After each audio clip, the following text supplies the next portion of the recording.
let's just go back to when this crash happened. This was in February, and it all started because you were unable to get a repeat prescription. Yeah, I'd been taking, it was a medication called Restandol, which is part of a balance of medications that I have to take. And I'd been taking it for about 12, 15 years. And I went for my repeat prescription and they told me they'd stop making it because it didn't make a profit. Gosh, and just like that, no warning, nothing from the drug company to let you know that this was being withdrawn? They didn't warn the doctors or the pharmacists, nothing at all. And so a couple of weeks later, I was still without it, and I thought, well, I'm fine, actually. Maybe I'm going to be OK. 9 weeks later, I completely crashed. Gosh. And so I had to be written out of work, and you had to cope with it all, didn't you? Again, he's brilliant. And then I had to see various doctors to try and find a replacement for it. What effect did it have on you?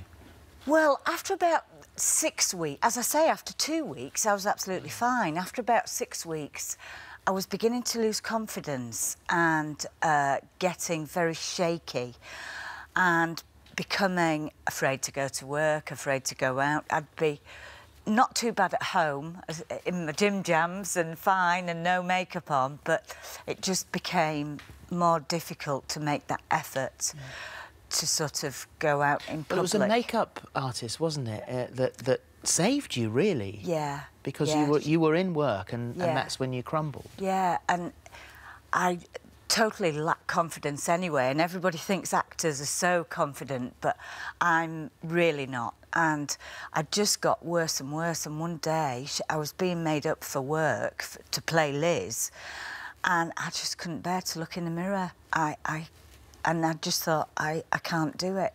I feel so bad. I can't be this confident, showy person that Liz is, you know. At its worst point, how bad did it get? I was completely suicidal, and I couldn't leave the house. I could barely leave the bedroom, to be honest. You don't take phone calls, you don't do anything. And you do think you're not going to get better, but the point I must stress is you do get better.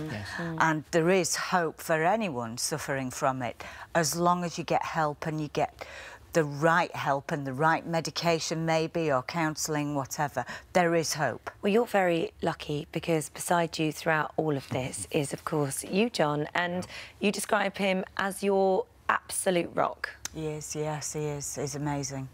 And so what is it that you do? Because it must be difficult to watch somebody you love going to this dark point, considering taking their life. It must be horrible. Oh, it's horrific. It's really, really bad because it's not... It kind of comes into your home, and depression, everybody calls it the black dog, but it makes a cloud over the whole house. But I've seen it, and I've been there from the beginning, in 2009, from my side looking in. This wasn't as bad as that, so I could kind of see where he was at. I could see the level, how low Beverley was, but I've seen her lower. So I used to say, Beverley, we've seen this, we've done this before, we'll get through this, and you just have to, that's what you do. Well, you are so committed that you went to night school. I did go to night school, yeah. Learning counselling lessons. Person-centred counselling, yes. For 2 years? Yeah, nearly 2 years. And did that help? What you learnt there, did it help? I don't think it helped. I don't think it helped me help... I suppose it helped me help Beverley, but it didn't help Beverley, but it helped my understanding of where we were, what we were doing, and yeah, it changed me actually doing the counselling. So we need all of that. Now, Beverley, at what stage are you now? I'm very good. I'm very good. We saw various doctors, and I think I tried 4 different medications to replace the one that was missing, but I'm still on sort of HRT. I take an oestrogen gel, a testosterone gel, so I think I'd be great in the Olympics, I'm sure. And I take 2 different antidepressants. One is new. I take venlafaxine, which I've taken for a while, and another one is lamotrigine. And my psychiatrist at present, he thinks almost 100% convinced that I'm bipolar 2, which I'd never heard of before. This has only happened in the last 4 weeks, and he's convinced of it.